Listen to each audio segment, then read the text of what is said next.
ससुराल में बस बहू की चलती है। आज कुंती के घर में सुबह से ही चहल पहल मची थी। मोहल्ले के लोग भी हैरान थे कि आखिर कुंती इतनी फुर्ती से काम क्यों कर रही है। आज कुंती बहुत खुश थी, और वो खुश होती भी क्यों नहीं, आखिर उसकी इकलौती बहू जो आ रही थी। कुंती ने अपने घर के कोने कोने को सजाया था। तभी उसकी पड़ोसन शांति, जिसका काम ही दूसरों के घरों में ताक झांक करना था, वहाँ आती है और कुंती के खिले हुए चेहरे को देखकर ताने कसती है। क्या बात है कुंती, आज तेरे चेहरे पर कुछ ज्यादा ही चमक है। इतनी खुशी तो तब भी नहीं दिखी थी जब नेहा पैदा हुई थी। क्या लॉटरी लगी है क्या? शांति की बात सुनकर पास ही खड़ी कुंती की छोटी बेटी नेहा से रहा नहीं गया। वो अपनी माँ की खुशी को लेकर बहुत खुश थी। अरे शांति आंटी, माँ के चेहरे पर चमक आएगी क्यों नहीं। आखिर आज उनकी इकलौती बहू जो आ रही है, और वो तो छोड़ो, माँ इसलिए भी सबसे ज्यादा खुश है क्योंकि भाभी उनकी अपनी पसंद की आ रही है। माँ ने तो पहले ही कह दिया है कि वो अपनी बहू को पलकों पर बिठा कर रखेंगी। वो सब तो ठीक है कुंती, खुशी मनाना अच्छी बात है, लेकिन मेरी एक छोटी सी सलाह मान ले। अपनी बहू पर शुरू से ही थोड़ी नजर बनाकर रखना, क्योंकि आजकल की बहुएं जो होती है ना, वो बड़ी तेज तर्रार और चालू होती है। पहले तो मीठी मीठी बातों में अपनी सास को फंसा लेती हैं, उसे अपना बना लेती हैं, और फिर धीरे धीरे पूरे घर पर अपना राज चलाने लगती हैं। बाद में तू ही पछताएगी कि मैंने पहले क्यों नहीं टोका। नहीं नहीं शांति बहन, ये तुम कैसी बातें कर रही हो। मेरी जो बहू है नंदिनी, वो वैसी बिल्कुल नहीं है। अरे वो तो बहुत ही संस्कारी और सुलझी हुई लड़की है। मैंने उसे परख कर ही अपने घर की लक्ष्मी बनाया है। तो समय बताएगा बहन, आज के जमाने में चेहरा देखकर नियत नहीं पता चलती। खैर मेरा क्या, मैं तो तेरी सहेली हूँ इसलिए आगाह कर दिया। इस तरह वो सभी लोग आपस में बात कर रहे थे कि तभी बाहर ढोल नगाड़ों की जोरदार आवाज सुनाई देने लगती है। कुंती का बेटा आकाश अपनी दुल्हन नंदिनी को लेकर द्वार पर आ गया था। कुंती खुशी से झूमती हुई आरती की थाली लेकर दरवाजे की चौखट पर जाती है और बड़े प्यार से कहती है, बहू हम सब तुम्हारा इंतजार कर रहे थे। सास की ममता भरी बात सुनकर नंदिनी मुस्कुराती है। गृह प्रवेश की रस्म बड़े ही अच्छे माहौल में पूरी होती है। नंदिनी के व्यवहार ने पहले ही दिन सबका दिल जीत लिया। सारी रस्म खत्म होने के बाद नंदिनी अपने कमरे में जाती है। अगली सुबह नंदिनी की पहली रसोई थी। वो सुबह जल्दी उठकर नहा धोकर रसोई में पहुंचती है। चूल्हा पूजन के बाद जब वो खाना बना रही होती है, तभी शांति पड़ोसन फिर से आ धमकती है। अरे कुंती बहन, सो रही हो क्या? आज तो तुम्हारी बहू की पहली रसोई होगी, मोहल्ले तक खुशबू आ रही है। क्या क्या खास बनवा रही हो अपनी बहू से, या फिर उसने अभी से अपनी मनमर्जी शुरू कर दी? बहन मैंने उससे कुछ नहीं कहा, उसका जो मन करेगा वही बनाएगी। वैसे भी वो अपना घर परिवार और माँ बाप को छोड़कर यहाँ आई है, तो मैं उसे आते ही किसी चीज की रोक टोक में कैसे बांध सकती हूँ। जैसे मेरी बेटी नेहा है, वैसे ही वो भी मेरी ही बेटी है। अब जब मैं उसे अपनी बेटी समझूंगी, तभी तो वो मुझे अपनी माँ समझेगी ना। वो सब तो ठीक है कुंती बहन, लेकिन बुरा मत मानना। जैसा मैंने तुम्हें पहले बताया था कि आजकल की बहुएं बड़ी मायावी होती हैं, वो सिर्फ अपना ही राज चलाना चाहती हैं। अगर तुम अभी से अपनी बहू को इतनी खुली छूट दे दोगी, उसे सर पर चढ़ाओगी, तो कल को वो तुम्हारे सर पर नाचने लगेगी। फिर तुम रसोई में पानी के लिए भी उससे पूछोगी। मेरा तो काम था तुम्हें सच्चाई बताना, बाकी तुम्हारी मर्जी, तुम्हारा घर तुम्हारी बहू। शांति तो अपनी जहरीली बातें बोलकर चली गई, लेकिन उसकी बातें कुंती के दिमाग में किसी जहर की तरह घुलने लगी थी। कुंती का मन अशांत हो गया। वो सोचने लगी कि कहीं शांति सच तो नहीं कह रही। शांति के जाने के कुछ देर बाद कुंती रसोई की तरफ बढ़ी, जहाँ नंदिनी रात के खाने की तैयारी कर रही थी। कुंती ने देखा कि नंदिनी ने अपनी पसंद से पनीर की सब्जी काट कर रखी थी और कुछ खास मसाले तैयार कर रही थी, जिसे देख कुंती का पारा चढ़ गया और उसने गुस्से में अपनी बहू को टोका। बहू, ये पनीर क्यों काट रखा है? क्या आज घर में कोई दावत है, या फिर अब रसोई में मुझसे पूछने की जरूरत ही खत्म हो गई है? अपनी मर्जी से मेन्यू डिसाइड होने लगा। नहीं माँ जी, ऐसी कोई बात नहीं है। दरअसल रात को नेहा कह रही थी कि उसका बहुत दिनों से पनीर खाने का मन है, तो मैंने सोचा आज सरप्राइज में वही बना लूं। आप उस वक्त कमरे में सो रही थी, तो मैंने आपको छोटी सी बात के लिए जगाना ठीक नहीं समझा। बहू की ऐसी बातें सुनकर कुंती को लगा कि वो उसे पलटकर जवाब दे रही है। कुंती और चिढ़ गई और अपनी नाक सिकोड़ते हुए कड़वाहट से, अच्छा तो अब घर में नेहा की पसंद चलेगी और मेरी पसंद का कोई मोल नहीं रहा। अभी 2 दिन हुए नहीं तुम्हें यहाँ आए हुए, और तुमने घर के बड़े फैसले खुद ही लेने शुरू कर दिए। शांति बहन सही कहती थी, आजकल की बहुएं बहुत चालू और चालाक होती हैं, मीठा बोलकर अधिकार छीन लेती हैं। माँ जी, आप कैसी बातें कर रही हैं? आपने ही कहा था कि तुम्हारा जो मन करे तुम वो करना और इस घर को अपना ही घर समझना। आपने ही तो कहा था कि आप मुझे अपनी बहू नहीं बल्कि बेटी मानती हैं। फिर आज अचानक ऐसा क्या हो गया? देख बहू, मेरी बात कान खोलकर सुन ले, ये किताबी बातें छोड़ दे। सच तो ये है कि सास कभी माँ नहीं बन सकती और बहू कभी बेटी नहीं बन सकती। इसलिए अपना दिमाग ज्यादा चलाना छोड़ दे और इस घर में जितना कहूँ बस उतना ही कर। अपनी हद में रहना सीख ले। नंदिनी की आंखों में आंसू छलक आए। उसने कभी सपने में भी नहीं सोचा था कि उसकी माँ जैसी सास एक दिन में इतनी बदल जाएगी। ऐसे ही समय गुजरता है और दिन रविवार था। कुंती का बेटा आकाश ऑफिस की छुट्टी होने के कारण घर पर ही था। कुंती बरामदे में बैठी थी कि तभी शांति फिर से टपक पड़ी। उसने देखा कि आकाश और नंदिनी अंदर कुछ गुफ्तगू कर रहे हैं। तभी उसने तुरंत कुंती को कोने में ले जाकर फुसफुसाते हुए कान भरना शुरू किया। देख ले, मैंने कहा था ना कुंती, आज छुट्टी का दिन है। आज देखना तेरी बहू तेरे बेटे को पट्टी पढ़ाकर कहीं बाहर ले जाएगी। वो उसे तुझसे दूर ले जाने की फिराक में है। अगर आज तूने उन्हें ढील दे दी, उन्हें जाने दिया, तो समझ ले कि तू इस घर में फालतू हो गई है। कल को ये तुझे धक्के मारकर घर से बाहर कर देगी और तू बस देखती रह जाएगी। हाँ, लेकिन बहन, वो दोनों तो शायद। कुंती शांति से आगे कुछ बोल पाती कि तभी उसने देखा कि वाकई में आकाश और नंदिनी तैयार होकर कमरे से बाहर निकले और बाहर जाने की बात कर रहे थे। वो लोग कुछ बात करते इससे पहले ही शांति वहाँ से बहाना लेकर चली जाती और अब जैसे ही आकाश अपनी माँ के पास आकर बात शुरू करने लगा, कुंती के अंदर दबा हुआ गुस्सा और शांति का भरा हुआ जहर ज्वालामुखी बनकर फूट पड़ा।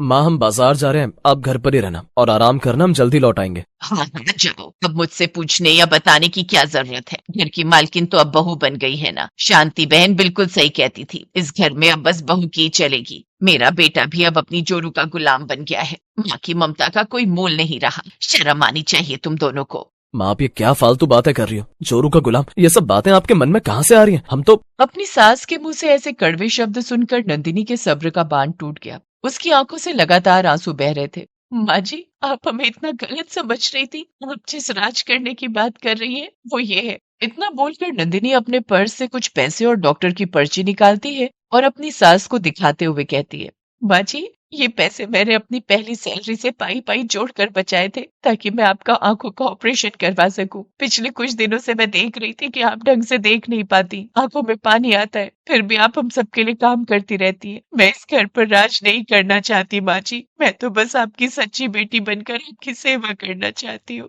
हाँ माँ, हम बाजार नहीं बल्कि आई स्पेशलिस्ट के पास आपका अपॉइंटमेंट लेने जा रहे थे और साथ ही आपके पुराने गद्दे को बदलने के लिए नया गद्दा और आपके घुटनों की मालिश के लिए अच्छी दवा भी लानी थी। हमें लगा हम आपको सरप्राइज देंगे, पर आपने तो हमें क्या से क्या समझ लिया। कुंती के पैरों तले जैसे जमीन खिसक गई। उसे अपनी घटिया सोच पर इतना पछतावा हुआ।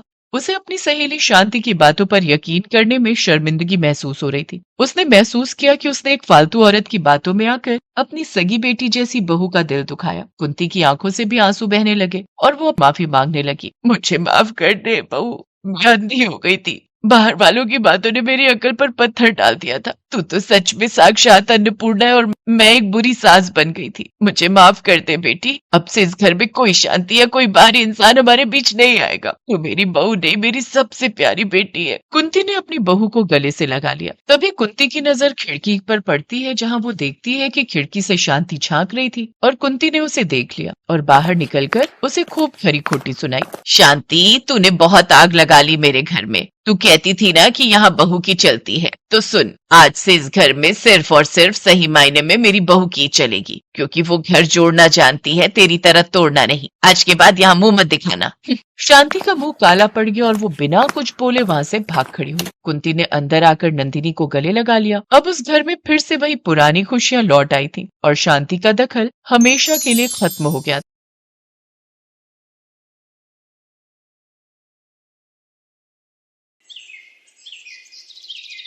शादी के बाद जब भी कोई नई बहू अपने ससुराल जाती है तो हर घर की अपनी अपनी परंपराएं और आदतें उसे हैरान कर देती हैं।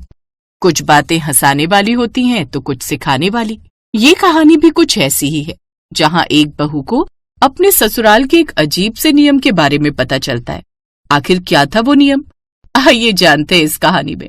भाभी, आपके हाथ का खाना तो लाजवाब है। मेरी तरफ से आप इस टेस्ट में पास हुई। जी धन्यवाद। सभी को नेहा के हाथ का बना खाना पसंद आता है। वो सभी हैरान थे क्योंकि नेहा शुरू से ही हॉस्टल में रही थी, इसलिए वो खाना बनाना सीख ही नहीं पाई थी। उसने महज अपनी शादी से 2 महीने पहले ही खाना बनाना सीखा था, लेकिन कम समय में ही वो अच्छा खाना बनाना सीख गई थी। खाना खाने के बाद नई बहू बर्तन धोकर जैसे ही अपने कमरे में जाने लगती है, वैसे उसकी सास उर्मिला उसके पास आती है। अरे नेहा बहू, तू ऐसा कर, आलू की सब्जी और पूरी बनाकर टिफिन में डालकर रख देना, और हाँ, जितना खाना अभी बनाया था ना उतना ही बनाना। आलू पूरी इस वक्त? लेकिन अभी तो सबने खाना खाया है। खैर, हो सकता है माँ जी को कहीं जाना हो। अब नई नई बहू, माँ जी से पूछूंगी तो ठीक भी नहीं रहेगा। कहेंगे अभी आई है और आते इतने सवाल जवाब करने लगी। नेहा चुपचाप रसोई में गई और काम पर लग गई। कुछ देर बाद उसने खाना बनाकर तैयार कर लिया। हाँ चलो, खाना तो रेडी हो गया, अब इसे टिफिन में पैक करके फ्रिज में लगा देती हूँ। नेहा खाना बनाकर फ्रिज में रख देती है, फिर सोने चली जाती है।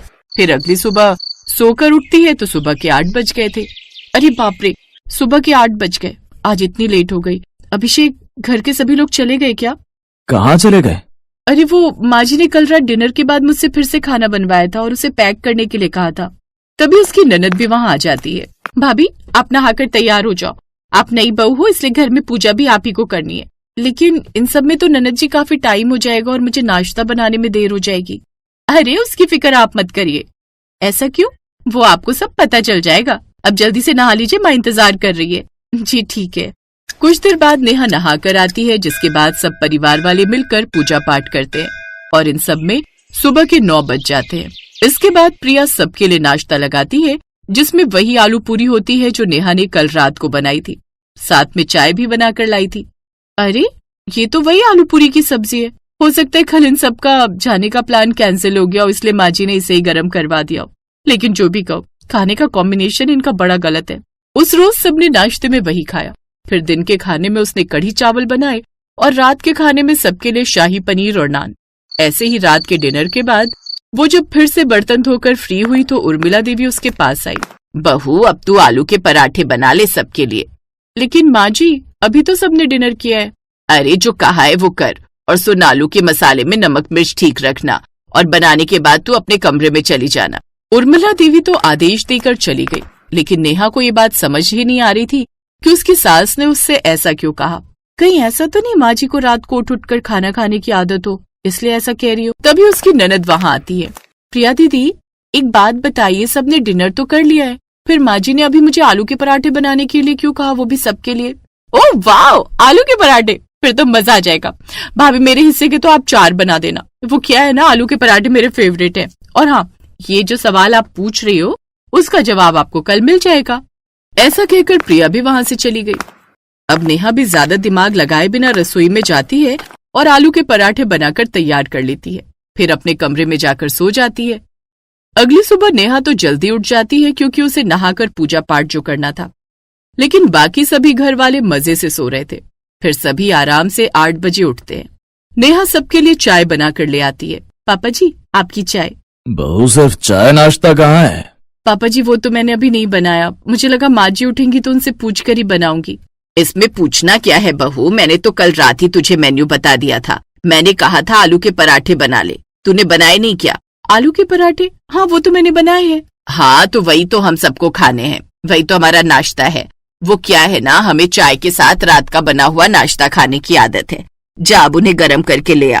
ये सुनकर तो नेहा का सर ही चकरा जाता है कि उसके ससुराल वाले बासी खाना खाते हैं। अब उन सबके साथ वो रात के बने हुए आलू के पराठे खा लेती है, लेकिन उस बासी खाने में उसे वो स्वाद नहीं आता। अब ये रोज का सिलसिला हो गया। उसकी सास रात को ही नाश्ते का मेन्यू बता देती, जिसे वो रात को बनाकर ही रख लेती। लेकिन सच तो ये था कि अब उससे रोज रोज रात का बना हुआ वो नाश्ता खाया नहीं जाता था। फिर एक दिन, मेरी समझ में नहीं आता अभिषेक, कि माँ जी रात को ही सुबह का नाश्ता क्यों बनवा लेती हैं? तुम जानते हो ना, वो बासी खाना सेहत के लिए ठीक नहीं होता। ऐसा कुछ नहीं होता नेहा, ये सब बेकार की बात है और ये हमारे घर की प्रथा है। दरअसल कई साल पहले जब माँ ब्याह कर इस घर में आई थी तो दादी माँ ने ही उनसे ऐसा करने को कहा था। लेकिन ऐसा क्यों? इससे बड़े फायदे हैं। एक तो दादा और पापा को सुबह काम पर जल्दी जाना होता था, जिस कारण माँ और दादी को भी जल्दी उठना पड़ता था, और कई बार तो वो बिना नाश्ता किए निकल जाते थे। और तुम तो जानती हो सुबह का नाश्ता कितना जरूरी होता है। हाँ अभिषेक, लेकिन ताजा ना कि बासी। तभी उसकी सास भी आ जाती है। और एक फायदा ये भी है कि अब हम सुबह आराम से उठ सकते हैं। अब तू ही बता, रात को तू नाश्ता बनाकर रख लेती है तो कम से कम तुझे सुबह जल्दी तो नहीं उठना पड़ता ना। आराम से उठ, यहाँ कोई मारा मारी नहीं है। और अब तू ये समझ कि पहले मेरी सास और अब तेरी सास ऐसा करती आई है, तो अब ये इस घर की प्रथा ही बन गई है, इसलिए अब से तू भी इस प्रथा को निभा। लेकिन नेहा को अपने ससुराल वालों की ये आदत पसंद नहीं आती और वो इसे बदलने का निर्णय लेती है। इसके लिए वो एक प्लान सोचती है। और फिर एक रोज, अभिषेक, मेरे पेट पे बहुत दर्द हो रहा है। माँ जी। साथ ही वो उल्टियां भी करने लगती है। वो सभी जल्दी से डॉक्टर को बुलाते हैं। इन्हें फूड पॉइजनिंग हो गई है, लगता है ये बासी खाना खाती हैं। जबकि ऐसी हालत में तो इन्हें ऐसा खाना भी नहीं खाना चाहिए। कैसी हालत में डॉक्टर? और आज तक हम सब खाते आए, हमें तो कोई प्रॉब्लम ही नहीं हुई। जी, ये प्रेग्नेंट है और जरूरी नहीं कि हर किसी को ये प्रॉब्लम हो, लेकिन अगर ये बढ़ जाए तो जान भी ले सकती है, इसलिए खाना हमेशा फ्रेश ही खाना चाहिए। उस दिन के बाद से नेहा के ससुराल वालों ने भी बासी खाना खाना छोड़ दिया।